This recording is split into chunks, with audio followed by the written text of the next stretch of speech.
زورق اندیشه بشر بادبان بر دریای پرتلاطم گذر زمان افراشته بود. موجهای کفالود از هر سو بران میکوبیدند.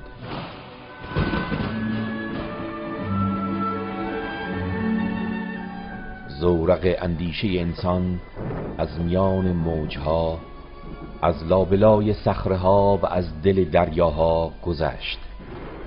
زمانه آن را به دریای پرگرداب سده‌های میانه سپرد.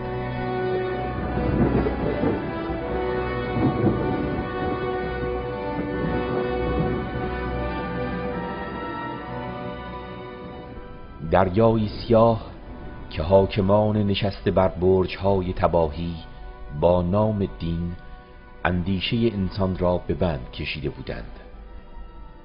دورانی که پی بردن به دانش و حقایق هستی گناهی بود که پاسخ آن با هیمه‌های گداخته آتش داده میشد. آنچه به منافع ستمگران نشسته بر سریر خون پاسخ می گفت، تنها و تنها رسیدن به حقایق از راه تفکری محض بود. راسیونالیسم. حال پس از آنکه زورق اندیشه انسان بیش از 1000 در این دریای سیاه غوطه ور بود، دنیا دگرگون شد. آنها که آمدند راه هر گونه تفکر و تفسیر را سد کردند. حال تنها و تنها اصالت با دیدن و تجربه کردن بود.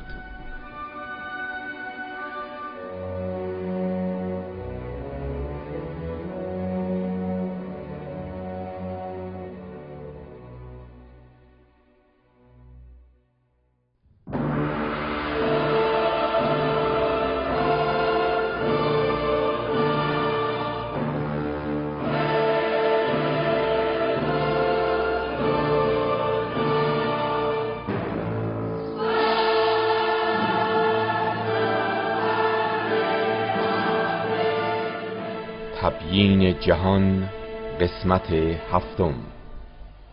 طیف روش‌های انحرافی. بخش دوم، پوزیتیویسم، حسگرایی یا تجربه گرایی محض.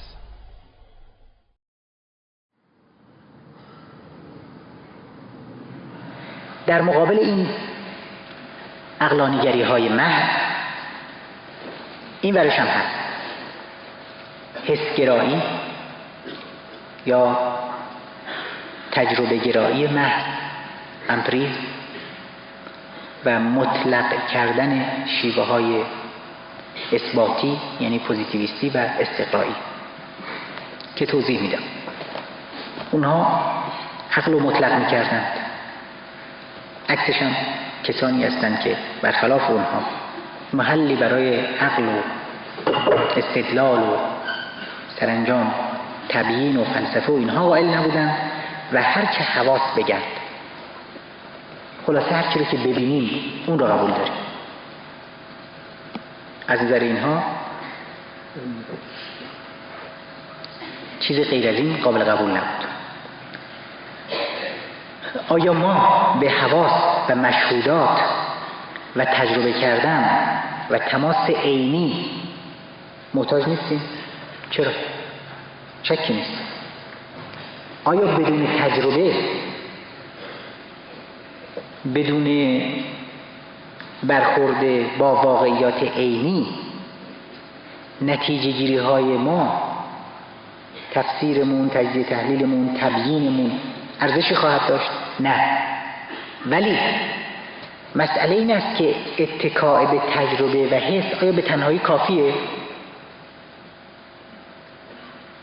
اگه اینطور باشه و همه چیز رو بخوایم ببینیم، توی تجربه و حس ببینیم یا بشنویم، قطعاً فراتر از مرزهای بینایی و شنوایی چشم گوشمون رو هیچ وقت نخواهیم فهمید.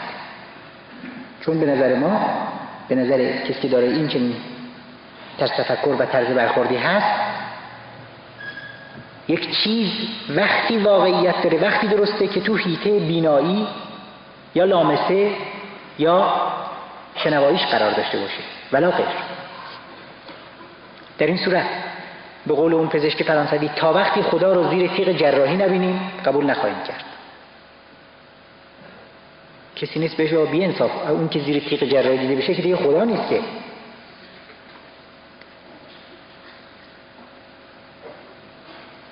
نه تنها خدا رو هم نمیتونیم حتی ماتریالیست هم باشیم، فکر نکنیم از اون بر کار ساده است. نخیر، شما میتونید بگید جهان این تیکه‌ای که من میبینم مادیه، حق تعمیم نداریم که وجود مساوی ماده و فرض کنیم از خدا خبری نیست، چون تعمیم داریم، وسعت بخشیدیم. اصلا حق استنتاج و نتیجه گیری فلسفی و تفسیر و تبیین و این چیزها ما نداریم. وقتی اون مجروح رو می‌بینیم با زخم، تا وقتی زخم صحبت نکرده با ما که من به خاطر هدف عادلانه‌ای رفتم جنگیدم، حق نداریم. باید فیزیکدان‌ها و شیمیدان‌ها به اون جواب بدن، ولا غیر.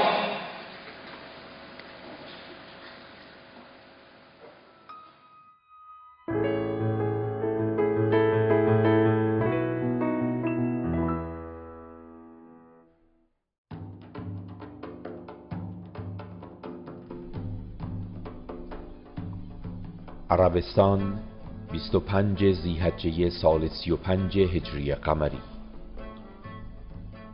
پس از 25 سال که از رحلت پیامبر اسلام گذشت، مردم به حضرت علی علیه السلام دست بیعت دادند. حضرت علی از همان لحظه که زمام امور را به دست گرفت، عهد بست هر گونه امتیاز استثماری را برافکند و عدالت اجتماعی را جایگزین آن سازد. این خط مشی ضد استثماری حضرت علی علیه السلام تمامی استثمارگران و انگل‌های اجتماعی را که پی ساختمان زندگی پرزرق و برق خود را بر استخوان خرد شده طبقات محروم بنا کرده بودند به خشم آورد. حضرت علی در پی سعد بن ابی وقاص فاتح ایران فرستاد و از او یاری طلبید، اما سعد پاسخ داد: تا وقتی شمشیرم شروع به صحبت نکرده که حق با توست یا دشمنانت، نخواهم آمد.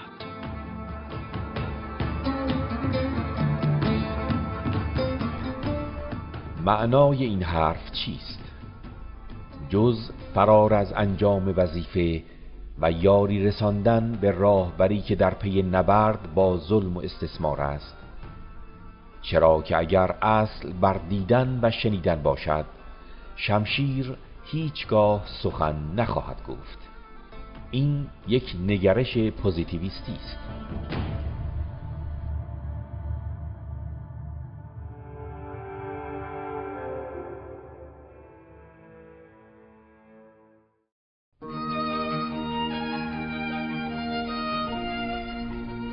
در دیدگاه پوزیتیویسم که اصل را بر دیدن، شنیدن و تجربه کردن محض می‌گذارد، هیچگاه نمی‌توانیم بگوییم روزی کاروان انسان به جامعه بی طبقه توحیدی خواهد رسید، چرا که چنین جامعه‌ای که عاری از هر گونه بند و زنجیر استثماری است تا کنون تجربه نشده است. همچنین با دیدگاه پوزیتیویسم هیچ کورسویی از امید به سرنگونی دیکتاتوری ولایت فقیه نیست. کسی حق ندارد بگوید روزی بند از بند این رژیم گسسته خواهد شد و نیست و نابود و سرنگون خواهد گردید. کسی حق ندارد به مردم ایران امید دهد که میتوان کمر این رژیم فرتوت را شکست و تمامیت آن را به زبالدان تاریخ انداخت، چرا که هنوز کسی سرنگونی این رژیم را تجربه نکرده است.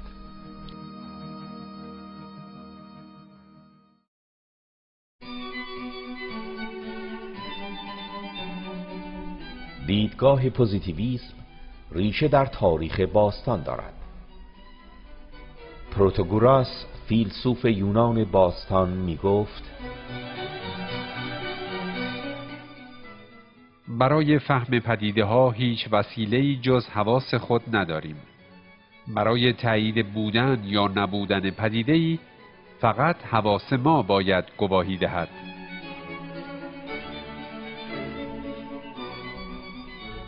یک گام بعد پروتاگوراس خود دچار یک تناقض می شود. تناقضی که او را در پرتگاه بدترین نوع پندارگرایی یا ایدئالیسم می اندازد. چگونه؟ بر پایه منطق پوزیتیویستی خود او، اگر اصل بر گواهی دادن حواس است، حواس هر انسان از پدیده ها دریافتی متفاوت از دیگری خواهد داشت. پروتاگوراس به این ورطه می افتد که پس واقعیتی خارج از ذهن انسان وجود ندارد.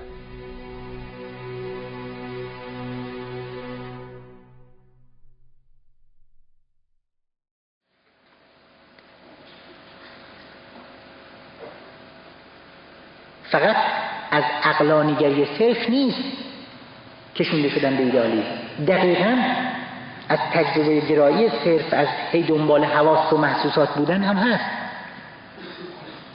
کما اینکه دیدیم هر کسی یک طور حس میکنه، هر کسی یک طور میفهمه، ته خطش یعنی این که خواب و خیاله. چون تا وقتی چیزی نباشه که برای همه یک طور باشه و همه یک طور باید خودشونو باش تطبیق بدن، که واقعیتی در کار نیست. بعدها در قرن 17 باز با گروهی از دانشمندان مواجه میشیم و فلاسفه که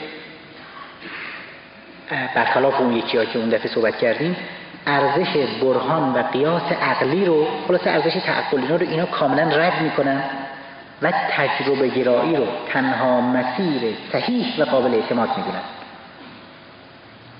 به عقیده اونا هیچ چیز جز علم تجربی قابل بحث نیست.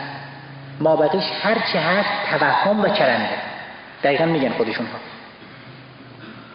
جز اباطیل و مزخرفات بایستی محسوبش کرد، مگر اینکه خود گلوله بلندش صحبت بکنه که من رو هدفدار شلیک کردم، ولو نمیشه.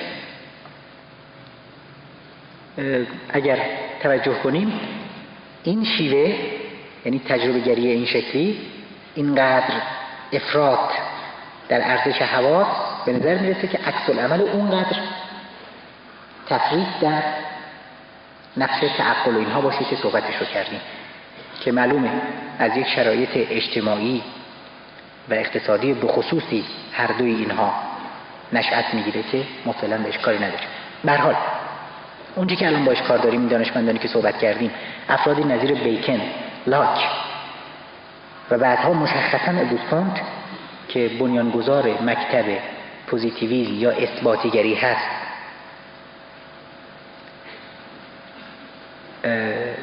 از این نحله هستند.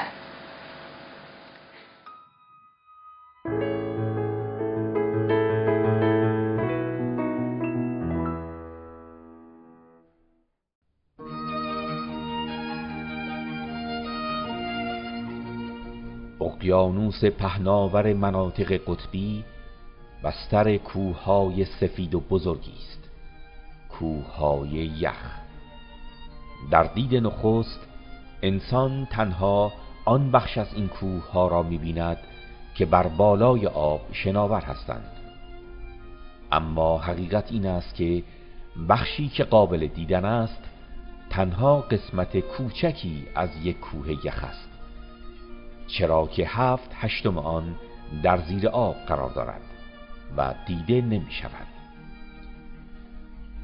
در دیدگاه پوزیتیویسم یا اثباتیگری نمی توان گفت که کوه یخ تنها آن قسمت دیده شدنی آن نیست. نمی توان گفت که آنچه دیده می شود بخش کوچکی از یک کوه یخ است. نمی توان گفت حدود 8 برابر آنچه از یک کوه یخ دیده می شود در زیر آب قرار دارد، چرا که در دیدگاه پوزیتیویسم تنها پدیده‌های حقیقت دارند که قابل دیدن و تجربه کردن باشند.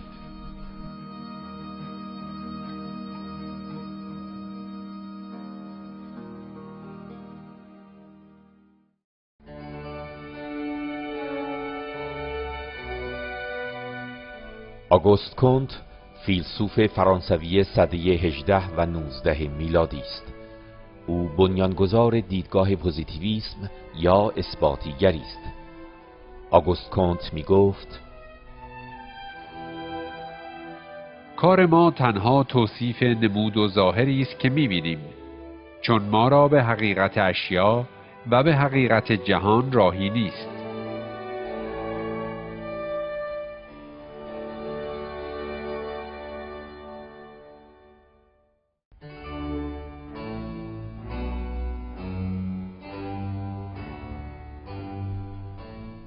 جان لاک و فرانسیس بیکن دو فیلسوف انگلیسی سده 16 و 17 میلادی بودند. آنها نیز بر این باور بودند که وظیفه علم تنها توصیف واقعیت است و نه چیز دیگر. به باور آنها ما از جهان پیش از مشاهده آن هیچ گونه اندیشه یا تصور ذاتی نداریم.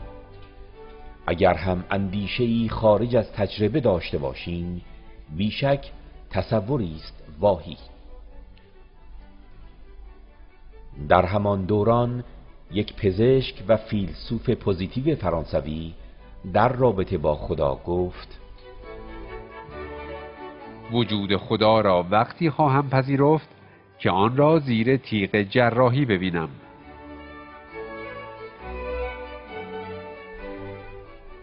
در دیدگاه پوزیتیویسم مطلق حتی ساختن فرضیه کاری است بیهوده.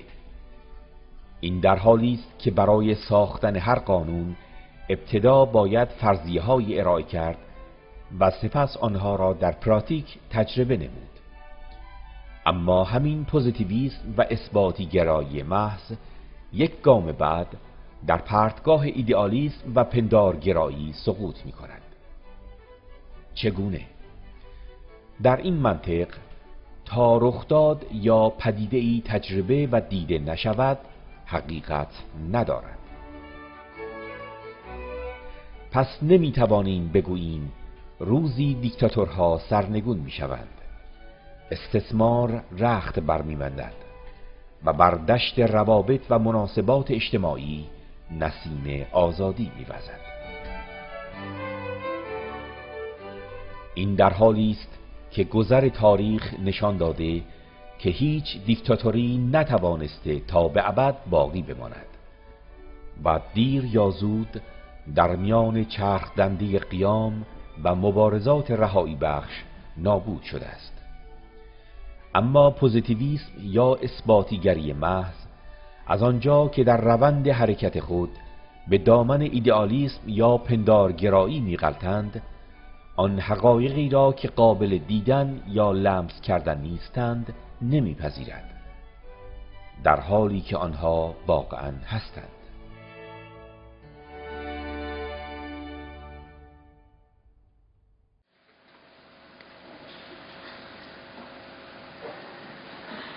اگر واقعیت داشته باشه که سرانجام استثمار محو خواهد شد، اگر ببخشید یک حقیقت باشه، پس کسی که منکرش هست اونی که دچار توهمه.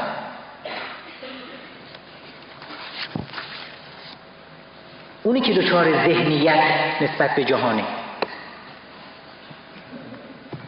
چطور میشه از لحاظ شکل استدلال اصلا، البته مسئله منطقیه، فقط برای اینکه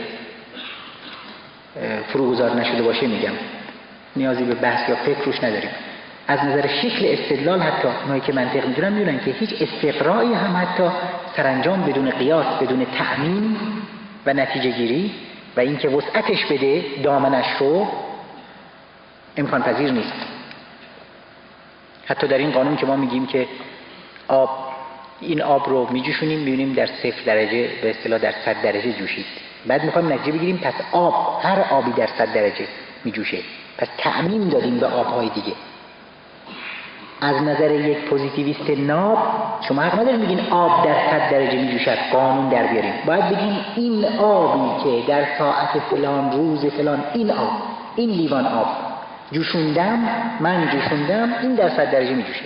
قانون بی قانون اصلا امکان نداره، چون توش تعمیم هست. حقیقتا اگر ما بخوایم به این طرز تفکر وفادار باشیم، اغلب وفادار نیستن، خیلی جاها نقضش میکنند برخلاف اونچه که میگویند، بعدم توجیه میکنند. بذارین از قول یک دانشمند خیلی برجسته فیزیک، ماکس پلانک، که واضح تئوری کوانتا هست، از قول این چند سطر بخونم از روش. اگر واقعا کسی پوزیتیویست ناب باشه، ببین به کجاها کارش میکشه و نخواد نقض کنه.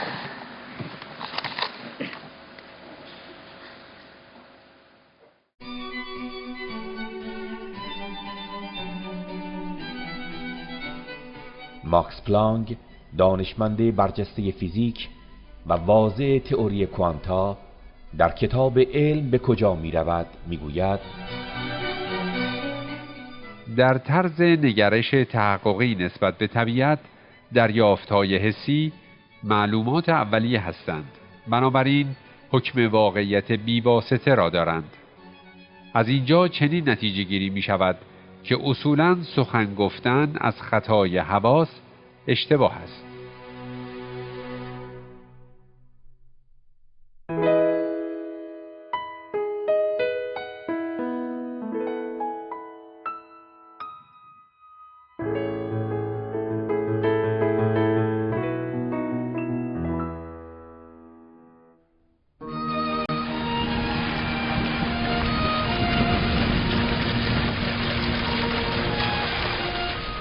اگر عصای راستی را به صورت مایل در آب فرو کنیم، در نقطه فرو رفتن عصا در آب یک شکستگی می‌بینیم. بر پایه دریافت‌های حسی ما گمان می‌کنیم که عصا شکسته است. در دیدگاه پوزیتیویست ما حق نداریم بگوییم که فریب حواسمان را خورده‌ایم و در حقیقت عصا نشکسته است، در حالی که حس بینایی ما از آن بخشی از عصا که در آب است یک دریافت دارد و از بخشی که در آب نیست دریافتی دیگر. اما یک فرد پوزیتیو به ما اجازه نمی دهد که هیچ نوع استنتاجی بکنیم. ما حق نداریم هیچ حکمی در این رابطه بکنیم. پس در دیدگاه پوزیتیویسم یا اثباتیگری ما باید بگوییم عصایی که در آب فرو کردیم شکسته است، یا دست کم بگوییم گویا شکسته است.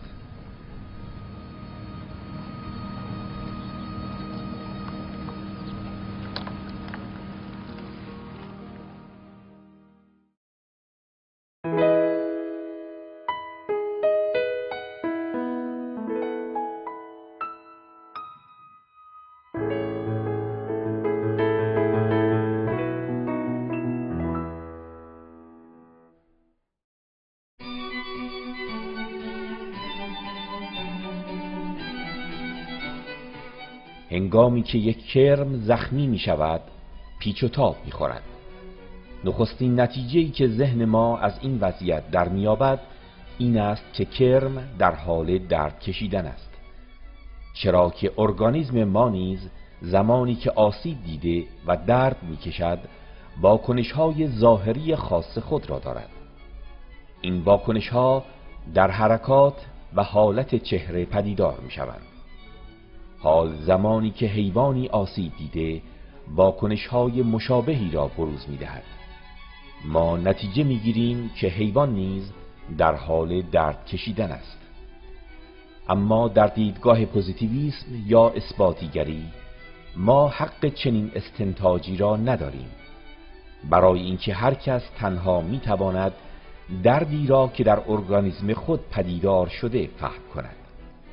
اگر بگوییم حیوان در حال درد کشیدن است، در حقیقت حس درد را به ارگانیسمی دیگر تعمیم داده ایم.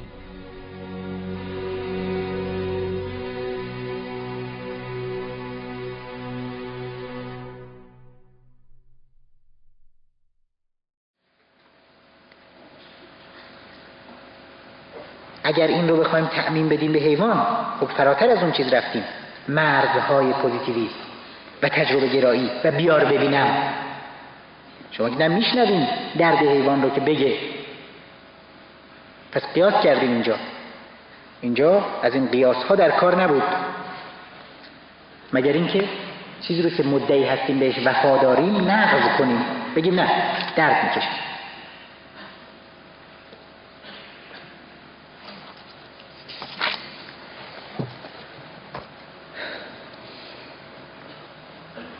بنابراین از نظر این حسگرایان و تجربه گرایان محض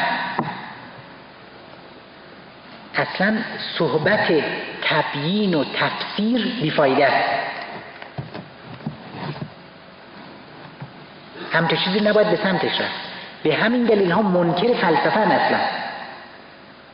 بعد از اگوستون گفتن که فلسفه برای چی؟ به چه کار؟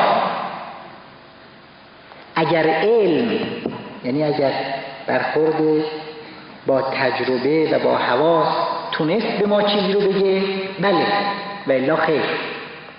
در که دیدیم ما اول گفتیم که علم نمیتونه جای فلسفه رو. به همین دلیل خوبی و بدی و حق و باطل از نظر اینا مطرح نیست. اینها فلاسفه دوران رشد سرمایه‌داری است، دوران رشد سودپرستی. پس دیگه حق و باطل چه؟ اصلا بحثشو نکنه، بزن بریم، بچاپ بریم. نه اینکه خود اون فیلسوف هم اینطوری باشه ها، ولی به هر حال حرفاش توجیه کننده اون نظامه. خیلی هم در ظاهر به فرض که روشنفکرانه و با ابراز تنفر و نفرت و اشمئزاز نسبت به قدیمی ها باشه، ولی می‌بینید واقع گرایی نیست. از این چیز بذاریم براتون چند جمله رو بخونم راجع به پوزیتیویستا. این فلسفه منطق صفحه 3 هست. پیروان مذهب ثبوتی، همین پوزیتیویستا، ذهن بشر را قادر به درک حقیقت واحد و ماده و جان و روان و امثال هم نمیدونن. ما این حقیقت وجود چیه، حقیقت انسان چیه، اصلا این خبرها نیست. به عبارت دیگر آنچه را که خارج از موضوع علوم است و دست حس و تجربه و برهان عقلی به دامان آن نمیرسد ناشناختنی میپندارند. هر چی تو حس اومد آره و الا نه. و برای فلسفه فقط یک موضوع قائلند و بس. اگه تازه فلسفه ایرم قبول داشته باشن و ضرورت تبیین و تفسیر کردن رو، اونم اینه که دانسته های سایر علوم را مقدمه قرار دهد و از آنها نتایج کلی تر بگیرد، با التفات به این که، با توجه به این که آن نتایج به هیچ روی ابداً نمیتوانند و نباید از مقدمات عالی تر باشد. آخه شما تو مثال تیراندازی اون اطلاعات و اخبار و شواهدی که من دادین ریختم رو هم یه نتیجه عالی تری گرفتم که تو خود اون اخبار و اطلاعات نبود که آقا این رو آمده یکی هدفدار و آگاهانه شلیک کرده به سمت شما. این میگه حق نداری از این نتایج بگیری.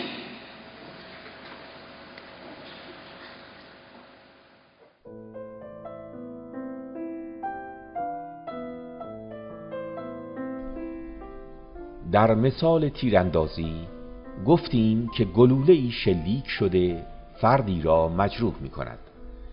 پزشکان با بررسی زخم دقیق ترین اطلاعات را از چگونگی اصابت گلوله و میزان جراحت پیدا می کنند. از طرفی کاراگاهان با بررسی سلاح، نوع گلوله و سایر اطلاعات اولیه دقیق ترین اطلاعات را از چگونگی، زمان، زاویه شلیک و فاصله تیرانداز پیدا می کنند. اطلاعات پزشکان و کاراگاهان که بر پایه نمودهای پیداست چگونگی شلیک را توضیح می دهند. اما پرسش دیگری هم هست، پرسشی که پاسخ آن از چارچوب اطلاعات پزشکان و کاراگاهان خارج است. گلوله چرا شلیک شد؟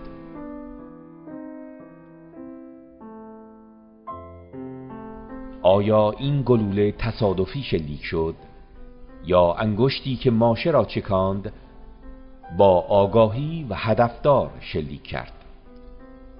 در دیدگاه پوزیتیویسم نمیتوان بر پایه اطلاعات به دست آمده از کاوش پزشکان و کاراگاهان نتیجه گرفت که شلیک تصادفی یا هدفدار بوده است، چرا که در این دیدگاه هر گونه استنتاج و نتیجه گیری جایی ندارد. تنها باید آنچه را پذیرفت که قابل دیدن یا تجربه کردن باشد.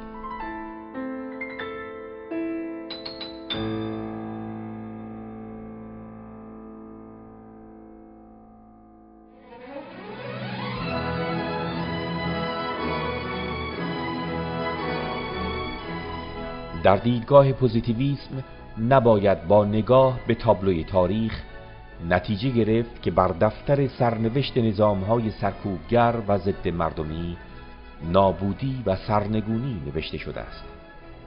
میتوان گفت انقلاب کبیر فرانسه به پیروزی رسید. انقلاب اکتبر 1917 در روسیه پیروز شد. مردم الجزایر پس از سالها نبرد و تقدیم 1 میلیون شهید به استقلال دست یافتند. انقلاب ویتنام پیروز شد. مردم ایران با قیام خود در سال 1357 دیکتاتوری سلطنتی را سرنگون کردند. اما از همه اینها نمیتوان نتیجه گرفت که سرنوشت محتوم تمامی دیکتاتورها سرنگونی است. نمیتوان گفت دیکتاتوری ولایت فقیه نیز بیشک سرنوشت همان دیکتاتورها و نظامهای ضد خلقی گذشته را دارد و سرنگون و نابود می شود. چرا؟ آخر در دیدگاه پوزیتیویسم اصالت با دیدن و تجربه کردن است. اکنون هم که هنوز کسی سرنگونی رژیم ولایت فقیه را ندیده، پس در دیدگاه پوزیتیویسم این نتیجه گیری که روزی این رژیم هم سرنگون می شود ممنوع است.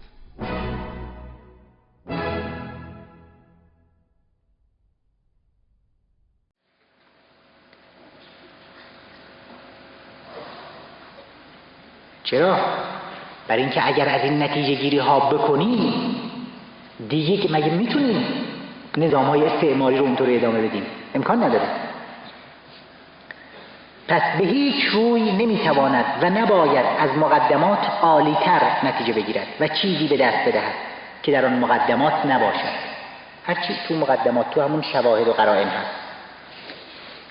در این صورت هم فلسفه خود علمی خواهد بود نظیر سایر علوم،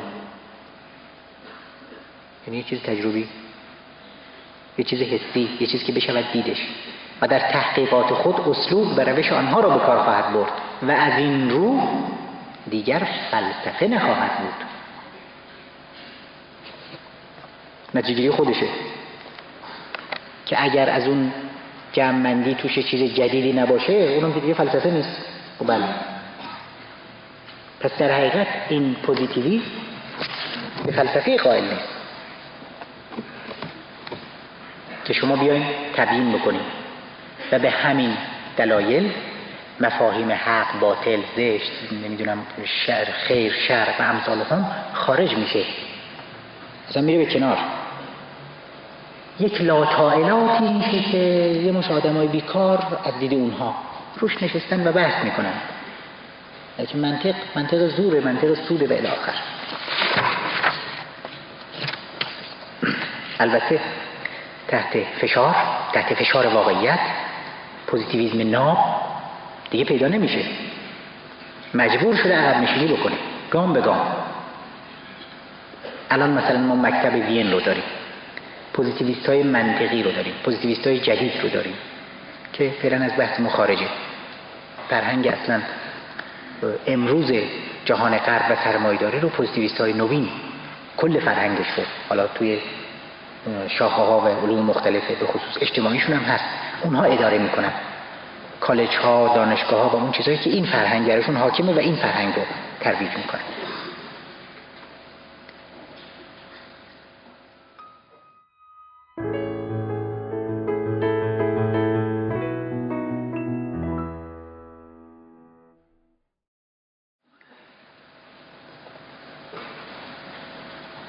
در همینجا بس که به اینجا رسید خوبه یک نگاهی هم به نظام فلسفی پراگماتیستی بکنیم.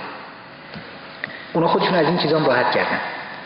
رگه های این دوری از استدلال منطقی و جمع‌بندی، برهان عقلی، جستجوی فلسفه امور و اشیاء و اینطور چیزها و تکیه، اینا رو گذاشتن کنار و تکیهشون بیشتر روی اینها، هم روی جنبه‌های عملی و تجربی و اینطور چیزهاست و خلاصه مکتبی که بهش میگن پراگماتیسم، یعنی مصلحت چی اقتضا بکنه.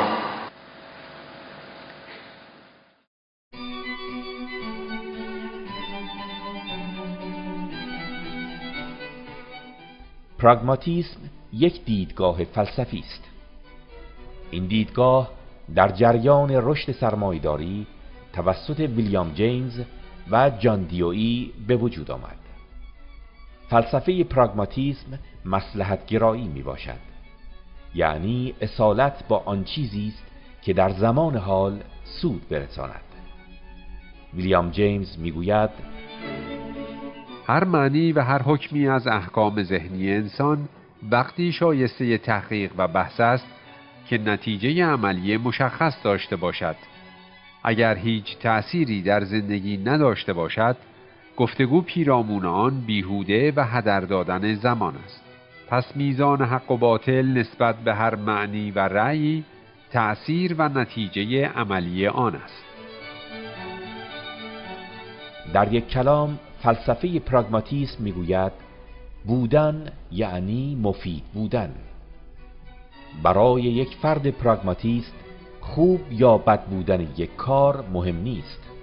مهم این است که در لحظه مصلحت چه اقتضا می‌کند. اصل همان مصلحت است.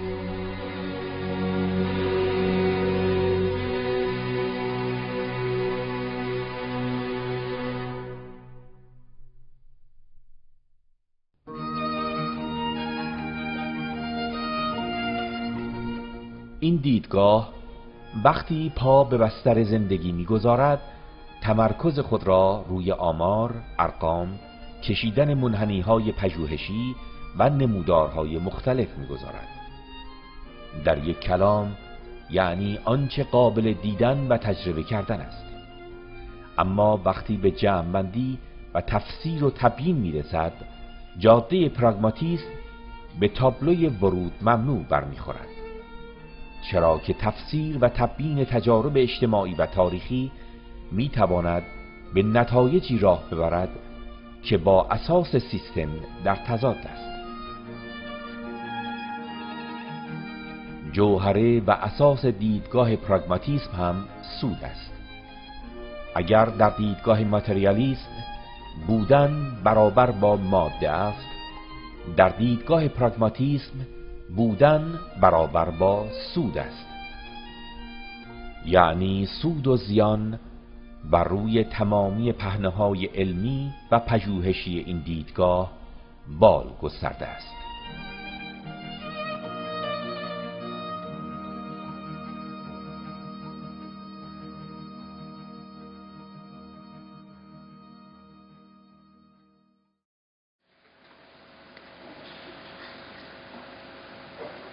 وقتی میگیم یک چیزی بال گسترده، یعنی به اصطلاح جوهر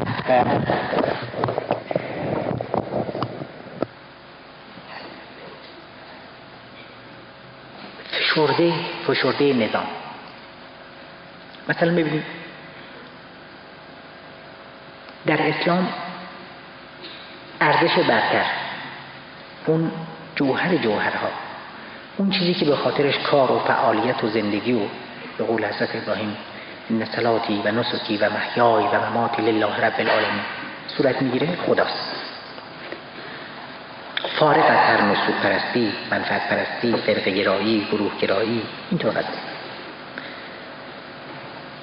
اون چیزی که سرمنشأ نظامه، اون بقیه چیزا رو خود به خود تعیین میکنه. توی جامعه‌ای که هدف سوده، بر اساس سود میچرخه بقیه چیزا روشنه وضعیتش. کی بالاتر؟ اون که پول زیادتر داره، سود زیادتری میبره.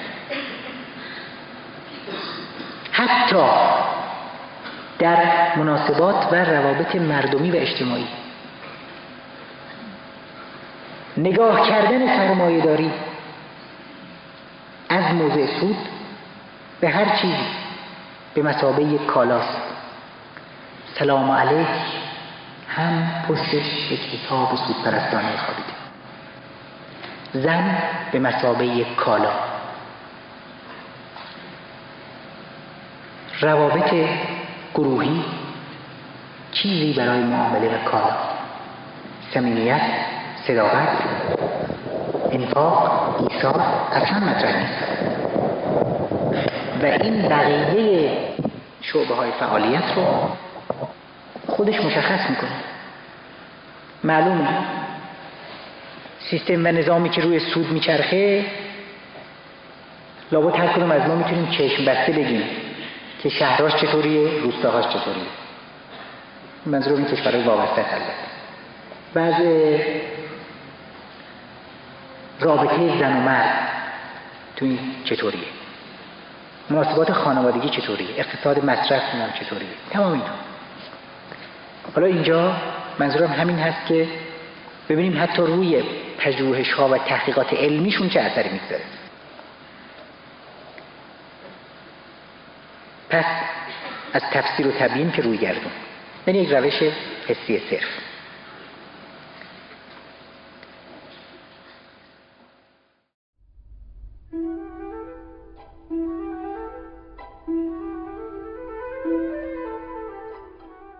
جامعه شناسی کمی جنبه‌های کیفی زندگی اجتماعی را نادیده می‌گیرد و دردشناسی اجتماعی بر جنبه ایستای شخصیت انسان تکیه می‌کند و جنبه پویای آن را خار می‌شمارد و در نتیجه فرد تحولگرای تندرو را منحرف یا بیمار می‌خواند.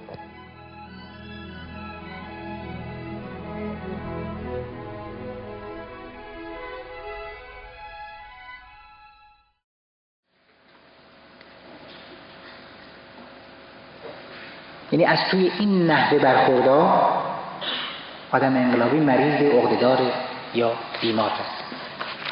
چرا؟ برای اینکه اگه بیمار نبود که زندگی راحت رو ول نمی‌کرد.